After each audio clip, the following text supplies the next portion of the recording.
大家好，欢迎来到文昭谈股论金。现在是美东时间的10月14号星期三，在中国，在东半球的网友看到就是星期四了。那个深圳特区成立40周年的庆祝大会举行了，习近平在会上呢是念了50分钟出头的稿。一般这种事情我都称之为念稿啊，不称之为讲话，更加不是演讲。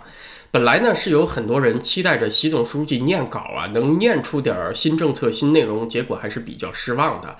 这篇稿是充满了那个官宣文章的风格，到处堆砌着漂浮的大词儿，就没有说具体要干什么，甚至也没有明说要给深圳什么新的扶植优惠政策，帮助它扩大开放。所以这个庆祝大会一开完呢，中国股市的反应却静悄悄很平淡啊。说平淡呢是客气一点，其实呢是跌了一点。星期三沪深股市收盘，上证指数呢是跌了 0.56%， 深圳成指呢还跌了 0.78% 啊，这个会还就是在深圳开的。资本市场的反应啊值得重视，因为他们的反应是最敏锐和直接的。也就是说呢，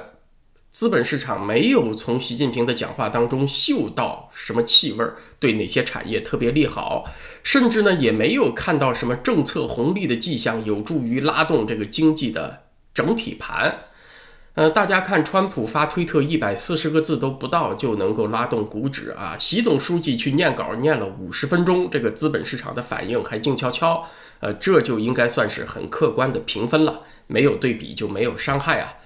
所以呢，今天很多海外媒体啊是把重点放到了一些花边消息上。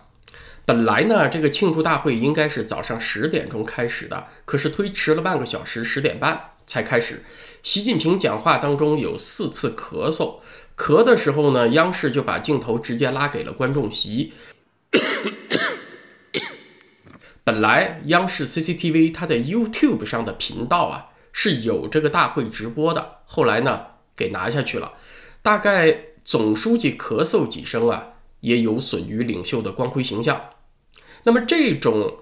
重要的庆典推迟，它只可能是去将就地位最高的人，就是习近平要来嘛，当然不可能让他等别人，对不对？只能是别人等他。所以呢，应该是习近平遇到了一点什么状况，没有能够准时到，为了等他迟了半个小时啊，因此就有人推测这几天有可能习总龙体违和，状态呢可能不太好。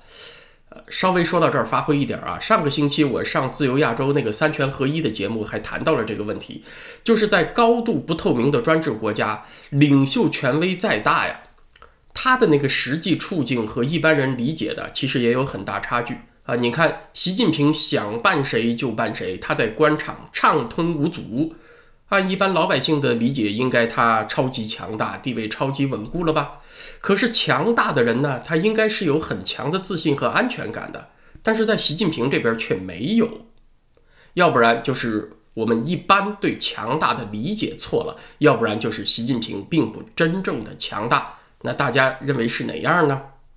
你看川普啊，他在10月2号新冠病毒感染确诊以后，他马上发一条推特出来，让全世界都知道，巴西总统、日本首相、英国首相，甚至是还不算非常民主透明的俄罗斯，他的总理身体有状况啊，健康出了问题，都能够让老百姓知道，他们没啥可担心的，他们是有安全感的，因为他们的地位呢是这个体制保障的，不会因为健康不利的消息走漏啊，这个国家就动荡，就有什么影响了。不仅不怕大伙知道，而且还可以公开讨论。在咱们这个节目当中，川普确诊的当天，不是还专门做了一集探讨最好和最坏2种情况吗？但是中共领导人的健康却永远都是最高机密啊！你别说老百姓知道啊，就是官员阶层那也是不能随便知道的。任何关于他们患病的传闻，就是政治局常委这一级的啊，传闻出来都会引发无数的风言风语，最低程度它会造成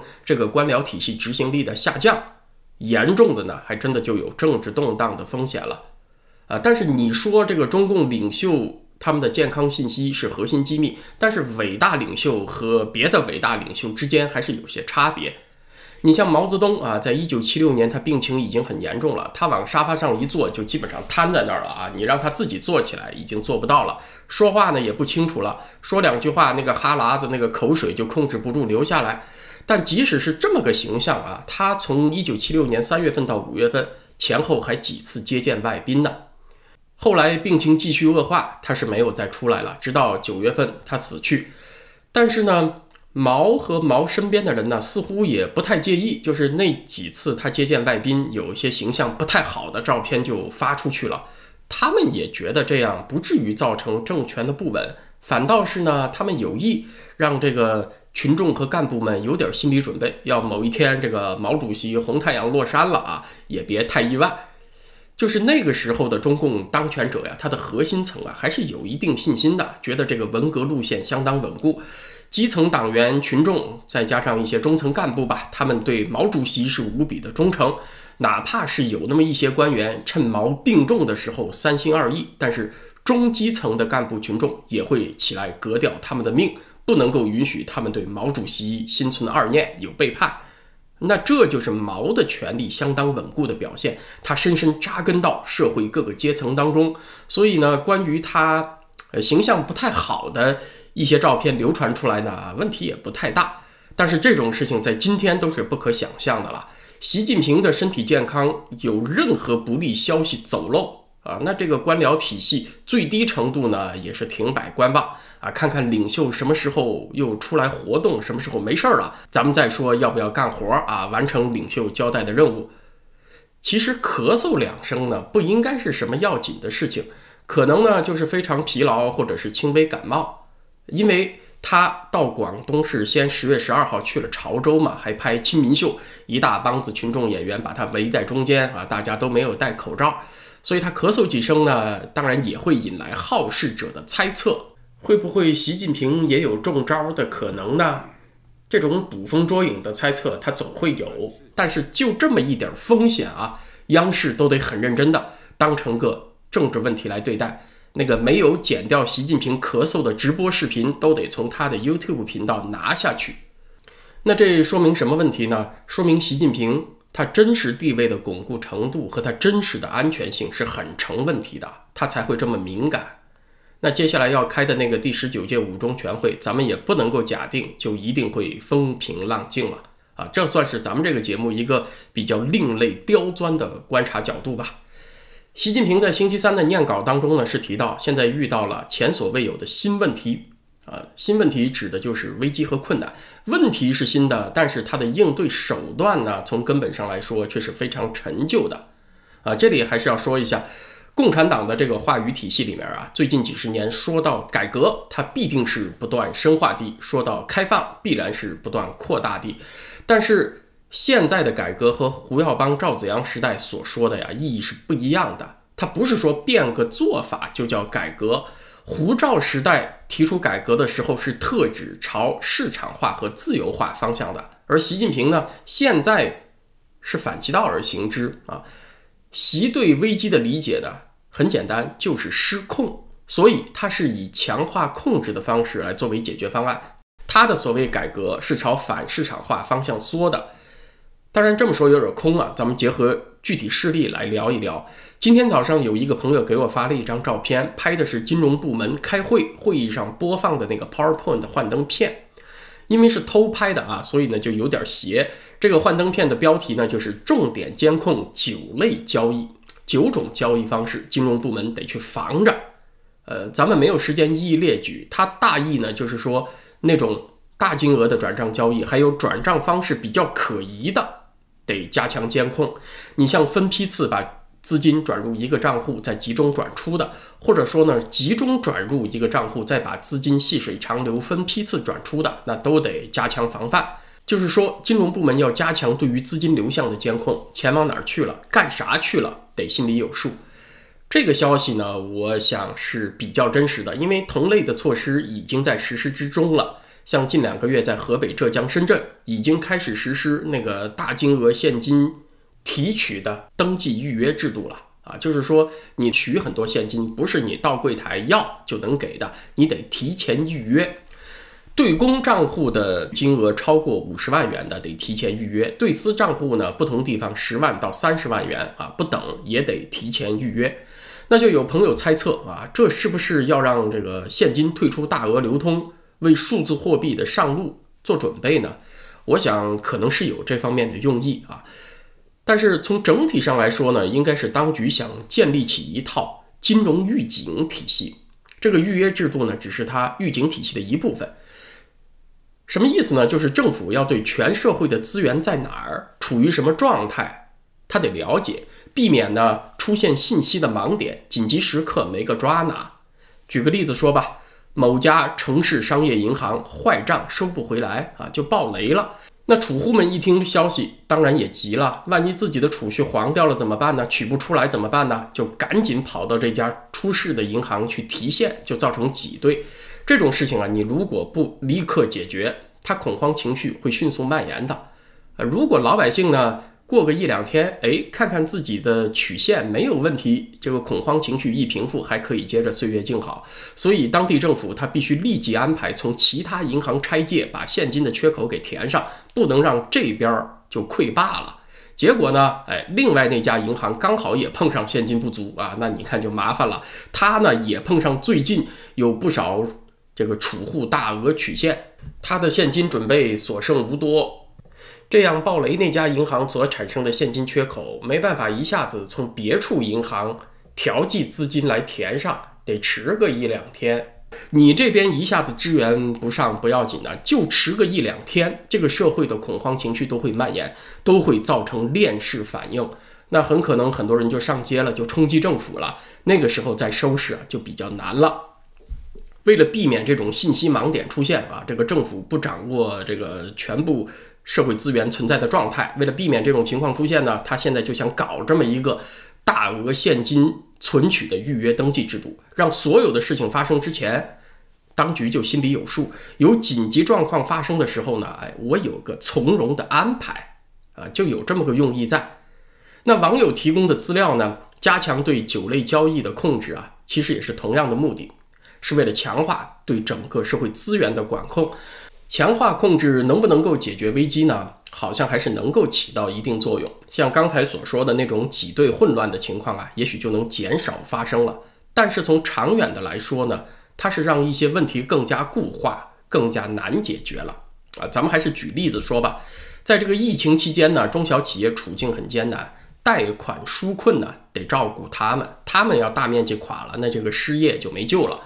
那这个贷款纾困应该由谁来做呢？从市场的规律出发，应该由最了解中小企业的金融机构来做。在中国目前的金融体制下，最有条件的那就主要应该是什么城市商业银行、农村商业银行，还有信用合作社这种贴近社区的小金融机构来做。他们最熟悉所服务的社区嘛，谁信用好，信用不好，谁生意做得怎么样啊，会不会瞎颠，他们呢贴得近，了解得最清楚。就算做不到跟当地每个人都混个脸熟吧，闲言碎语的听也能听个8、9不离10。所以这些小的贴近社区的金融机构啊，做小微企业贷款，它能够比较好的控制风险，也了解贷款人的实际需要啊。从市场规律出发呢，应该是这样，但是应该什么样和实际什么样啊，经常是两回事。因为呢，在中国政府是不这么看问题的。这些小银行、小金融机构山高皇帝远，散布在各个角落，上级政府啊是不好管理监督的，也不好去考核政策执行的效果。你连找人来开个会都比较麻烦，所以政府呢通常是比较喜欢大银行，因为大银行它体系健全，和政府的组成形式是一样的，什么省市县一级一级分支下去。政府布置任务呢，省级官员就找本省的大银行头头们来开会，市级官员就找本市的大银行头头们来开会。他们几个人呢，在接下来的时间不断向这个官员反馈政策的执行效果就行了嘛。这个政府啊，它管理起来比较熟练，比较省事儿。所以这个国有大银行呢，它其实算是金融行政部门的延伸，比较好控制，一级一级命令交代下去，又一级一级的汇报上来。那些散成一堆渣的什么城商行、农商行、信用合作社啊，你管理起来太费事儿。因为加强控制，所以政府呢也就更加依赖这些大银行当成政策执行工具啊。那我想朋友们都很好理解，但是问题现在就来了，就是大银行啊，平时是看不上那些面包扎实的小贷款的啊，人家是没那精力，人家做的是大客户。但是现在呢，政府任务压下来了，要帮助小微企业纾困嘛，你得把钱贷给他们，同时呢，还得控制坏账率，你不能说贷出去的钱收不回来，那国有资产不流失了嘛？可是呢，大银行的工作人员平时不了解社区，他怎么知道谁靠得住靠不住呢？于是就衍生出种种应付任务的办法。要知道，人际关系的永恒规律都是有困难先找熟人，去找你认识的可靠的人啊。于是呢，大银行的工作人员就会去找那些他熟悉的大客户，干脆啊，你们去成立一些小公司，注册一些名义上的小微企业，符合贷款标准就行。我把钱贷给你们，你们呢帮我完成任务，准时归还啊，这不就挺好吗？我记得是在几个月之前，《华尔街日报》上我就看到这样的故事了。那真正有需要的小企业不就贷不着款了吗？当然不是说他们全都贷不着款，是说会有相当比例的资源被错配，配置给了错误的对象。所以说呢，这个政府干预控制经济越强，资源错配的情况就越严重啊。错配什么意思？再解释一下啊，在这里呢，它也就意味着真正有需要也有好项目的人呢是借不着钱，因为掌握审批权的人呢不认识你，觉得你不安全。没有需求的人呢反而被逼着借钱，为什么呢？因为掌握审批权的人呢认识你，他觉得你安全。本来呢你不想贷款，反而被人家找到说啊，你就得帮我完成这个任务啊。反正呢你就来借钱吧，装你也给我装一回，你这回要不帮我的话，你以后有别的贷款需要我也不批你啊，你不借也得借。这种资源错配啊，它在市场机制不完善的社会是一定存在的啊，只是程度不同。政府越是要加强控制呢，错配就会越严重，这是一个普遍的经验啊。错配当然就会造成资源浪费嘛，而且整个社会的信息反馈机制会被扭曲。你看银行交给政府的报告上说，本季度我行新增贷款啊，50%、60%是发放给了小微企业。可是你知道有多少钱是发给了真正有需要的人，又真的能够解决就业呢？那政府在扭曲信息基础上做的判断，只能是一错再错。这个问题怎么解决呢？市场机制不完善的问题，只能够通过完善市场机制来解决嘛，让市场自发的去一对一的去配啊。在微观层面，它出错的几率总比你高高在上、山高皇帝远、下一纸文件那个出错的几率啊要低很多。控制呢不是出路啊，但是习近平现在呢就是不断的加强控制，加强控制。中国的话题呢，咱们先说到这儿啊。这个美国总统大选呢，剩下就20来天，进入了白热化阶段。最后咱们也说几句，就是现在美国总统大选呢，出现了一种极其诡异的现象，就是在各种主要民调当中，拜登是一路领先啊，在那些关键摇摆州，川普民调领先的也就那么少数几个。可是，在现实当中啊，这个民主党的支持者，你却看不出优势在哪儿。这就是特别搞怪的。昨天我在 Google 上是用 Trump Campaign Rallies 川普竞选集会和 Biden Campaign Rallies 拜登竞选集会为关键词搜索了一下图片，那个直观的印象啊差的就很大。川普的竞选集会呢，说得上是人头攒动，乌泱泱的一大片。拜登的集会呢，就算不是门可罗雀吧，相对来说人也少很多。找着了一张这个民主党的支持者黑压压一大片的照片，结果定睛一看呢，主角是桑德斯，还不是拜登啊，是今年3月份在芝加哥的一场集会。也许呢，民主党把这个防疫看得更重一些，不发起大的群众集会是吧？可以这么解释。那么两党支持者自发的游行集会呢，我又用 Trump Supporters Parade 川普支持者游行和 Biden Supporters Parade 拜登支持者游行为关键字搜索了一下，这个直观效果呀还是差很多。像什么汽车游行、游艇游行，拜登的声势啊也弱很多。不是说这个川普的支持者很害羞嘛？不好意思公开出来表达支持川普，很害羞都有这么多人站出来，那要很害羞待在家里，只有投票那天再出来的能有多少呢？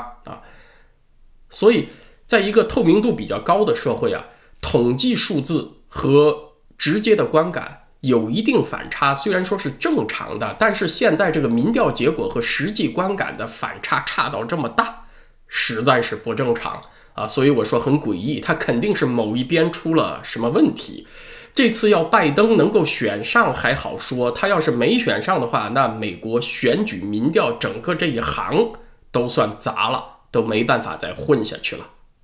今天呢，咱们就聊到这儿，谢谢大家。明天星期四在会员网站上我想谈一个比较玄幻点的话题，就是上古神秘科技啊。在 YouTube 上呢，如果没有特别重大的事情发生的话，咱们就是星期五再见了，谢谢大家。